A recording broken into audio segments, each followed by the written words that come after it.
Faith manifests itself in a variety of ways. So a pastor asked his parishioners to pray for rain since there was a serious drought. And as they were praying, the pastor looked around and began to criticize the parishioners. And he called them out for their lack of faith. And one parishioner sheepishly said, "But Father, we do have faith. We showed up, didn't we?" To which the pastor replied, "Well, why didn't anyone bring an umbrella?" What about Jacob's encounter with the stranger? He wrestled with a person all night and would not give up. And Jacob asked, "Who are you?" And the stranger replied, "Why do you want to know?" And left him. For his part, Jacob was a changed man. He had seen God face to face. The encounter left him with a limp. His sciatic muscle was injured.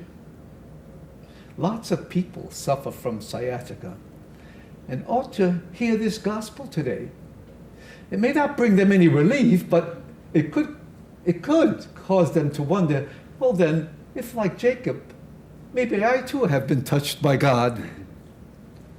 So faith manifests itself in different ways. In the gospel, there is an encounter with this man, a divine encounter, but it's very different. The person is possessed. We might be inclined to focus on the miracle and overlook what else was going on in that gospel selection. But Jesus, it said, looked around and he saw a lot of blank faces, empty hearts, empty souls, people who were drifting aimlessly through life, unaware that something more was available to them, the peace that comes from knowing God.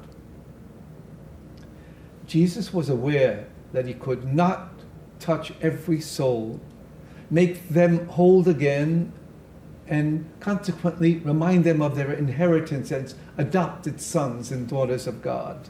So he reached out to his disciples, shared the challenge, and acknowledged that more workers were needed.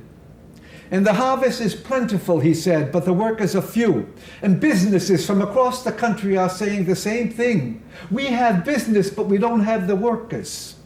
Well, with Christianity, there are countless new souls. Souls who once were motivated by faith, but are less inclined today. They're waiting.